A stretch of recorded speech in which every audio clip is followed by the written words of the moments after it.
Charlie's always said that the big thing about it is we started building this little snowball on top of a very long hill. So we started at a very early age in rolling the snowball down. And of course, the snowball, the nature of compound interest is it behaves like a snowball of sticky snow. And the trick is to have a very long hill, which means either starting very young or living to be very old.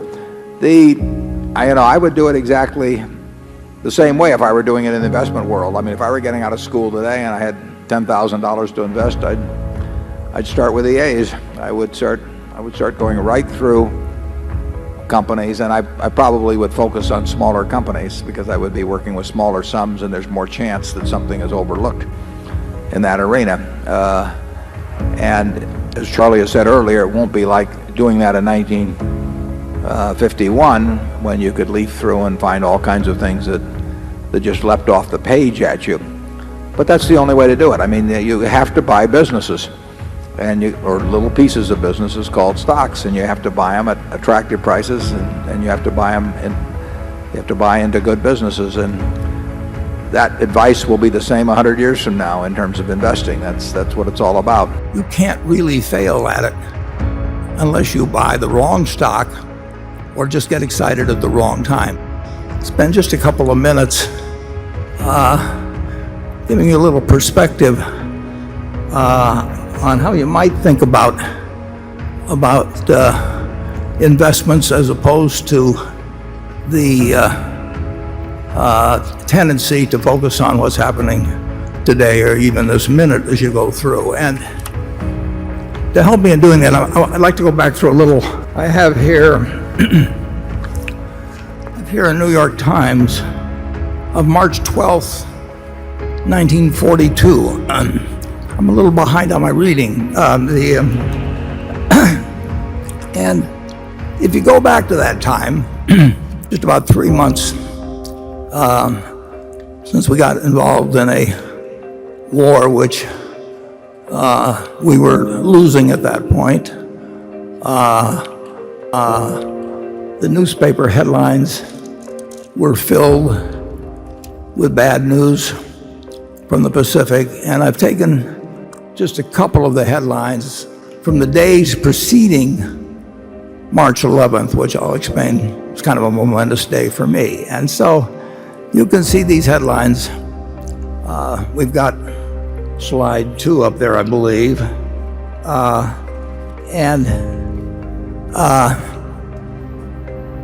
We were in trouble, big trouble, in the Pacific. It was only going to be a couple months later that the Philippines fell, but here we were getting bad news. We might go to slide 3 for March 9th. I hope you can read the headlines anyway. The price of the paper is 3 cents, incidentally.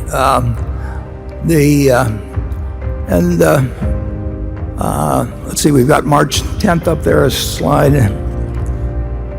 When I get to this advanced technology of slides, I want to make sure I'm showing you the same thing that I'm seeing in front of me. So anyway, on March 10th, when again, the news was bad. Full clearing path to Australia. And it was like, the stock market had been reflecting this. And I'd been watching a stock called City Service preferred stock, which had sold at $84 the previous year.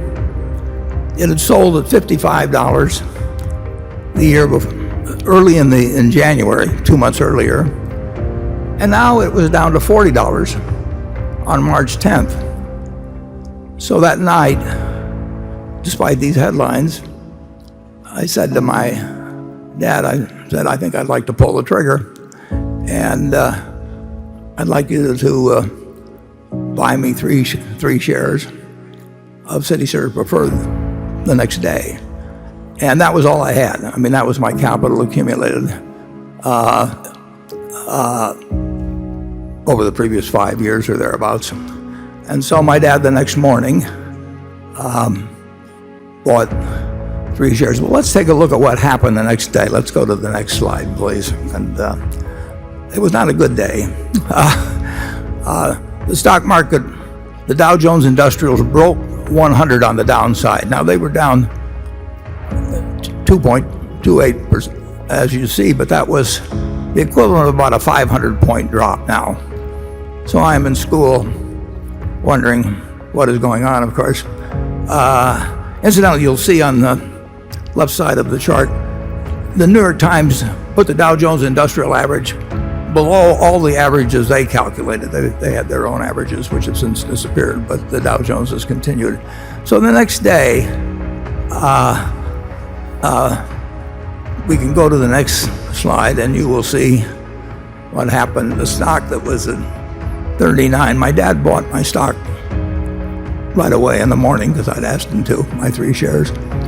And so I paid the high for the day. That 38 and a quarter was my tick, which is the high for the day. And by the end of the day, it was down to 37, which was really kind of characteristic of my timing in stocks that was going to appear in future years. But it was on what was then called the New York Curb Exchange, then became the American Stock Exchange.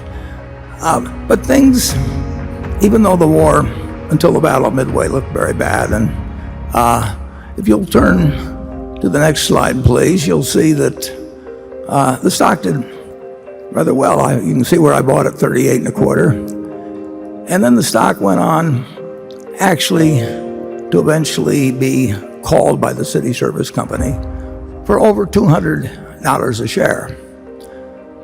But this is not a happy story, because if you go to the next page, you will see that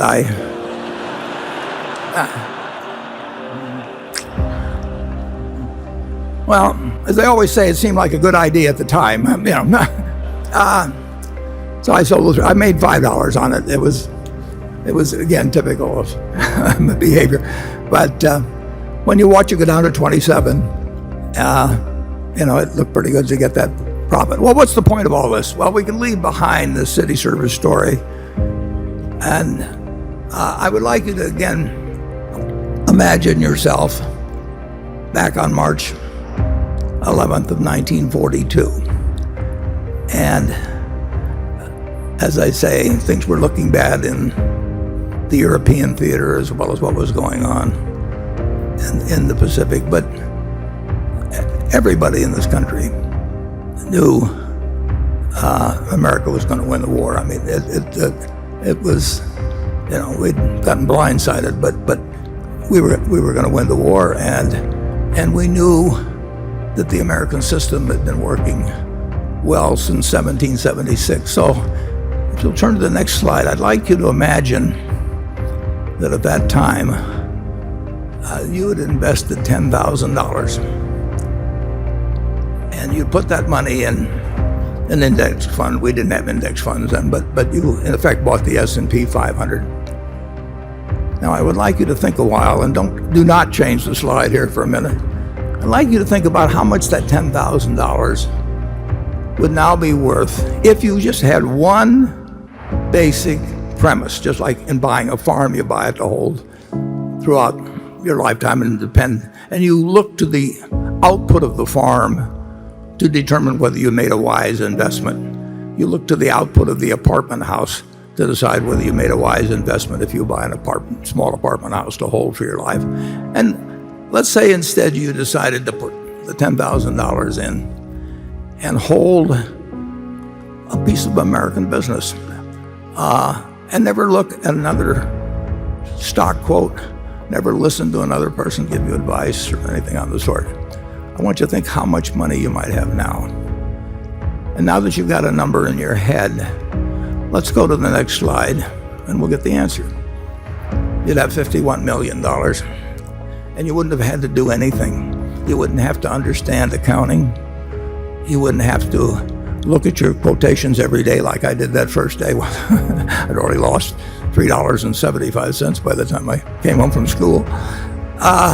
All you had to do was figure that America was going to do well over time, that we would overcome the current difficulties, and if America did well, American business would do well. You didn't have to pick out winning stocks.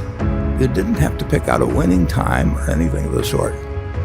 You basically just had to make one investment decision in your life. And that wasn't the only time to do it. I mean, I could go back and pick other times that would work out to even greater gains. But as you listen to the questions and answers we give today, just remember that the overriding question is, how is American business going to do over your investing lifetime? I would like to make one other comment because it's a little bit interesting. Let's say you've taken that $10,000 and you listen to the prophets of doom and gloom around you, and you'll get that constantly throughout your life. And instead you use the $10,000 to buy gold. Now, for your $10,000, you would have been able to buy about 300 ounces of gold. And while the businesses were reinvesting in more plants and new inventions came along, you would go down every year look in your safe deposit box, and you'd have your 100 ounces of gold, and you could look at it, and you could fondle it, and whatever you wanted to do with it. But it didn't produce anything. It was never going to produce anything. And what would you have today?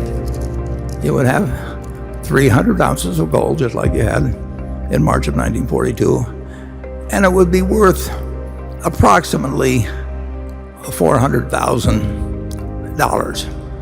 So if you decided to go with a non-productive asset, gold, instead of a productive asset, which actually was earning more money and reinvesting and paying dividends and maybe purchasing stock, whatever it might be, you would now have over 100 times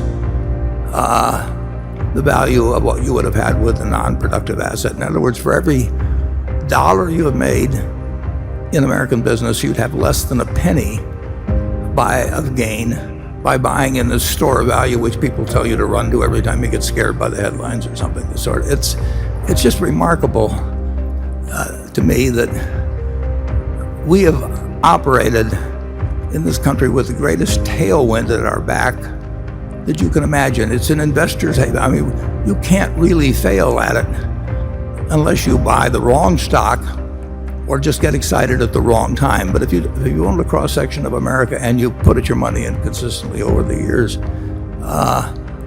there's no comparison against owning something that's going to produce nothing. And frankly, there's no comparison with trying to jump in and out of stocks and pay investment advisors. If you'd followed my advice, incidentally, or this retrospective advice, which is always so easy to give, if you'd follow that, of course, there's one problem about it. Your friendly stockbroker would have starved to death. I mean, and you could have gone to the funeral to atone for their fate, but the truth is, you would have been better off doing this than a very, very, very high percentage of investment professionals have done, or people have done that are active. It's very hard to move around successfully and beat really what can be done. You do not have to know as much about accounting or stock market terminology or whatever else it may be, or what the Fed is going to do next time and whether it's going to raise rates 3 times or 4 times or 2 times. None of that counts at all, really, in a lifetime of investing. What counts is having a philosophy that you stick with, that you understand why you're in it, and then you forget about doing things that you don't know.